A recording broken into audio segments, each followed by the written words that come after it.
So again, home tab is where I create everything. There's assembly. Create assembly. I can give it a name. Typical, I gotta spell. Typical road. You can use these things for your details too, which is nice, all right? So, do not use the assemblies that Civil 3D gives you because they do not meet an RSIS design, all right? And I warned you before, if you have a lot of time on your hands and you want to go digging into the Civil 3D intersection tool, it probably can save you some time. You'll learn a lot, but you don't need it. It will actually cost you a lot of time setting it up and learning it. And you don't need to at this point, all right? I'm going to try to simplify your process and limit your learning because of the limited time we have. So you have an assembly, and we need to open up in Civil 3D your tool palettes to add sub-assemblies. And there's a little button up there to show your tool palette. Your tool palette has some wonderful shapes, all right? You can use these basic shapes for your project. Do not use them in the real world if you're working in land development, all right? They're not good. They're not good for design. They're good for demonstrations, all right? But you have lanes, you have curbs, and you have daylights. There's also a lot more lanes over here. There's a lot more curbs over here. And there's a lot more daylights over here. We're going to keep it simple because you don't have to do materials and all that stuff for this project. You can use a basic lane. All right? And when you click on your basic lane, to find out what I'm doing, Google Civil 3D add subassembly. All right, and I go into my properties, and I can set the parameters I want, such as the cross slope and the width. All right, and also the side that I'm putting it on. So this is a really simple pavement section. It's only one layer, even though, how many layers are you guys specifying? 3. Not that I give you a hint. All right. So the depth of this would probably be probably about a foot. I'm going to use 14 or 15 feet from my width right now. Actually, I'm going to use 14. And on one side, you should have a crown point turned on, but this is set for the left. So it's going to go on the left side. There it is. Oh, wow. Does that look right? No. Does that look like a 12-inch? No, right? Okay. Go back to your properties. Again, a big lump of clay. Oh, look at this. The depth is 12 feet. Ah, it's not inches. I want 1. Does that look a little better? Yeah. All right. So what do we got next? Hint, hint, hint. A curve. Select a curve, go to your properties, left, good. The width, you can check with RSIS to get your dimensions. And I click the circle, or you may have a plus or an X of where I want it to attach. I don't want it to attach to the bottom, I want it attached to the top, as you see. So in my RSIS section, what do I need next? The grass part. And what design parameter did I give you for the grass part? 2% slope. 2% slope. This is where you got to come out of here. But if you go to generic, at the bottom of the list, and this one you want to write down, use link, width, and slope for the grass.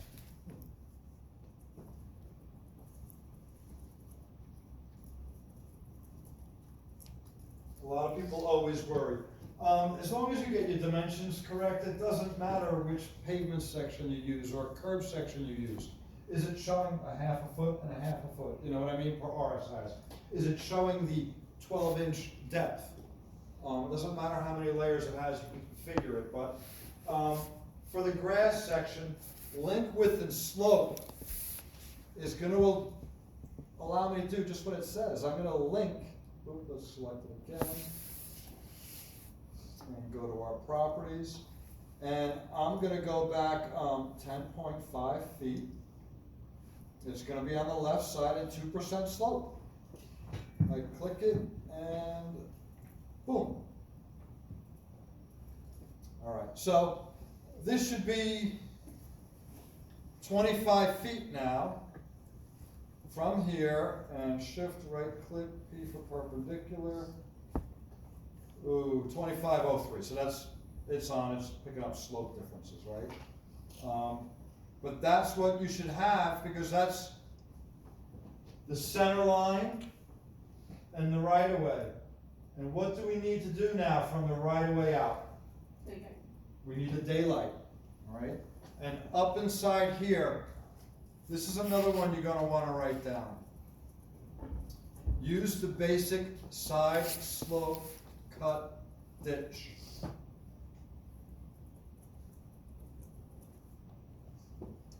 And what this does is it daylights at your desired thing. But generally, if you're in a cut situation, it's going to put a little ditch in there. We're not going to put that ditch in there, and I'm going to show you how to zero it out really quick. All right? What you do when you select the side slope cut ditch is go to your properties dialog, change all your slopes to 3, and all your widths to 0. So these are all the different parameters that subassembly has. And I don't have to go far, because the last one I have to edit is right down here, the last width. But I'm just going to come down, I'm going to type 3, hit enter, 3, enter, 3, enter, 0, enter, 0, enter, 3, enter, 0, enter. And I'm going to just set up that whole subassembly to give me 3-on-1 grading and no ditch. And again, you're going to want to write that down if you want it to look correctly. Take the basic side slope ditch and change the slopes to 3 and the widths to 0.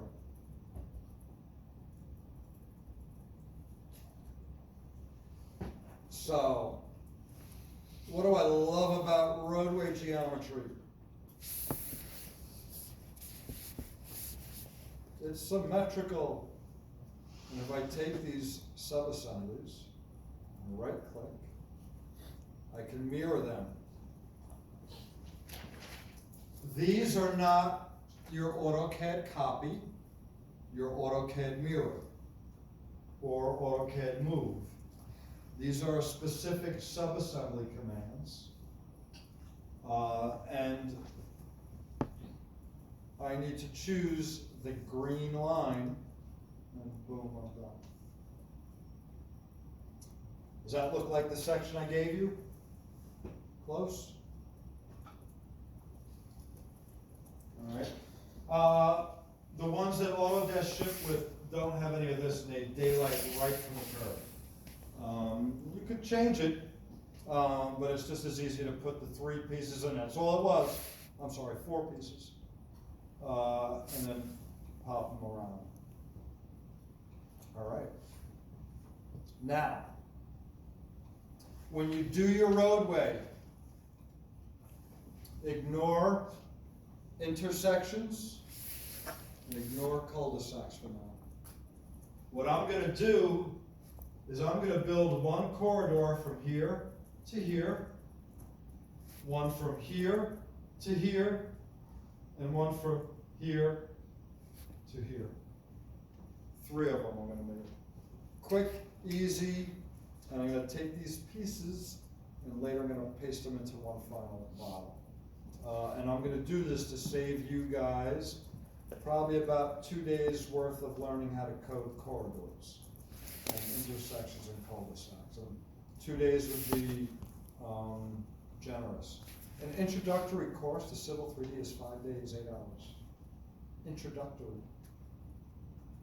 It's not boomers all up here. All right. So, corridor. Create corridor. And I'm going to give it the same name. Fender Road. But this is going to be number 1. Your names in Civil 3D objects can often be used for plan labels. So you might want to type them out as you might see them. But I'm going to give this a -1 because I'm going to have multiples.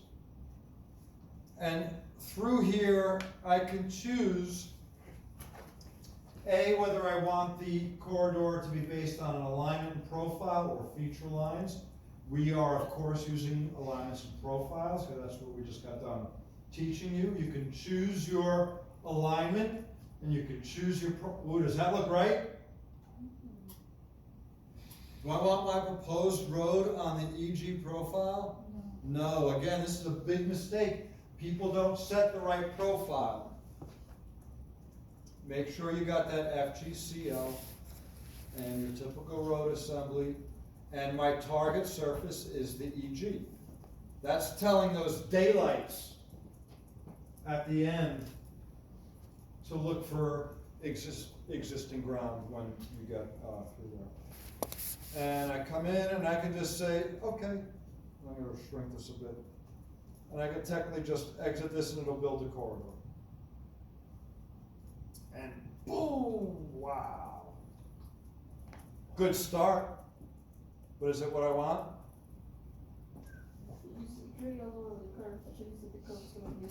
Yeah, right? I mean, if this is my curb line, do I really want a curb line here if I have another road coming here?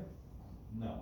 And if this is my cul-de-sac, do I really want this thing going straight through the cul-de-sac like that? No. No. All right, so the corridor, you can grip at it. It may take a minute, but what I do is I drag this back to the end point of that, the right of way, where the curve ends. You see that? It's the end point of that curve. And I'm going to leave this whole intersection blank. But this is all good. Even up in the front, I have my curb returns, right? I definitely don't want my curb going out into this existing road. Someone's going to get hurt and sue the engineer. Not me. So I'm going to pull this guy, again, back to the end point of the curb. And this one went a little bit too far. And I'm going to look at that. That's probably because I don't have FG defined in there. It was at station 15, right? Where I began. So I should actually have curb something in there. Oh, I probably just need to rebuild it. All right. There we go. All right, now I'm going to finish this off by making another one. Same exact thing. Fender Road. So this is going to be -2. Same alignment. Got to get that right profile. My typical road. Target surface EG. And I can change the stations here because I don't need to start at 0 again. So I can use this little button, and you guys will see this in YouTube on a lot of them. But when you click over to the right of the station, it'll bring it into plan view, so you can just click the point you want, and I'm gonna click the end point of that curve.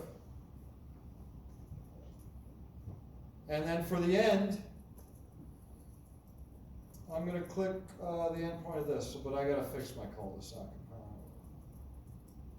Rebuild the corridor, and now I have two pieces.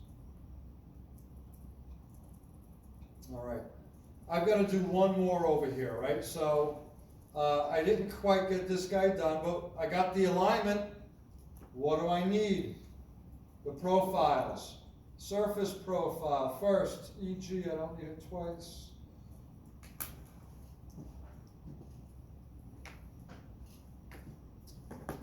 Now, what is one of the big constraints that I gotta think about when I design this road?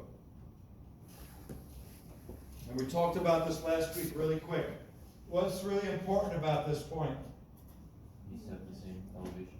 I need the same elevation that is here on this alignment or profile. I need this one to end at that exact same elevation, all right? Again, select my alignment. I can put that label for the station offset. 1, 2, and that is station 920.4. I can now go to that profile. And again, using those labels, station elevation, my station was 920.4, and it's going to lock my cursor. And I can come up, and I can click on my line, and get the elevation. So this 387.65 is where this profile needs to end definitively to make those, that intersection work. But again, I need a new profile, a design profile, profile creation tools, FGCL, and I can draw in some tangents. And again, I'm gonna have to find a good starting point that's probably gonna be at about station 15 somewhere. And I might just want one vertical curve through.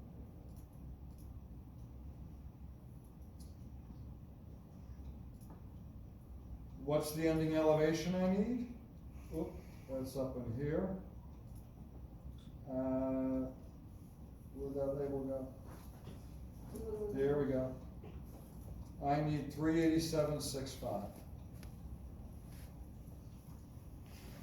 Much like I told you, you can edit your vertical curves and your stations in the vertical editor. You can edit your elevations too. And I said it was 387.65. Let's just double check. I can still pan and zoom. 387.65, 387.65. There we go.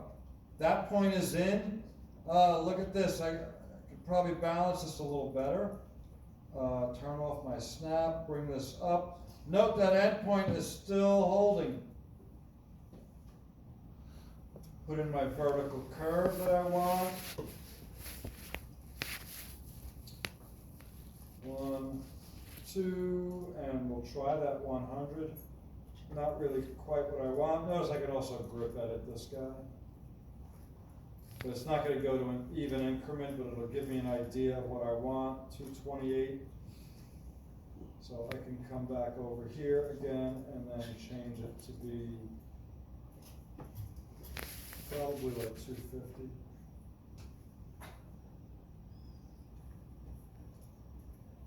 All right, and now I could just build another corridor. And I'm going to finish up here in a second. This is Gibson. Choose the correct alignment and the correct profile, your target again, and OK. And again, here I can just click OK and have it draw the whole thing.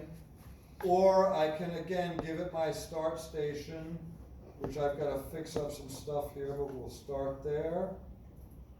And we will end again at those curves. Rebuild. If you have this next week, you're in good shape, right? Corridors for each section of your road. You guys remember corridors from 260? I don't think so. We never did this. We did alignments and we did profiles, but we didn't do assemblies or corridors. That is all new. At least with my class we did it. Okay. Well, you should have had it with me. I would have got you through that whole, Civil 3D Ascent courseware, and the Revit courseware. What we did do in 260 was assign traffic conditions. You assign, like, the speed limit and to, Yeah. I mean, that's good, but for a residential road, it's not really all that much. And, what they teach you, go into the alignment and say, okay, alignment properties, let's go to our constraint editing, station control, and they went into their design properties for your center line. Yeah. All right, so tutorials, hopefully you did alignments last week. If not alignments, profiles, and do a simple roadway corridor. Go to YouTube for that.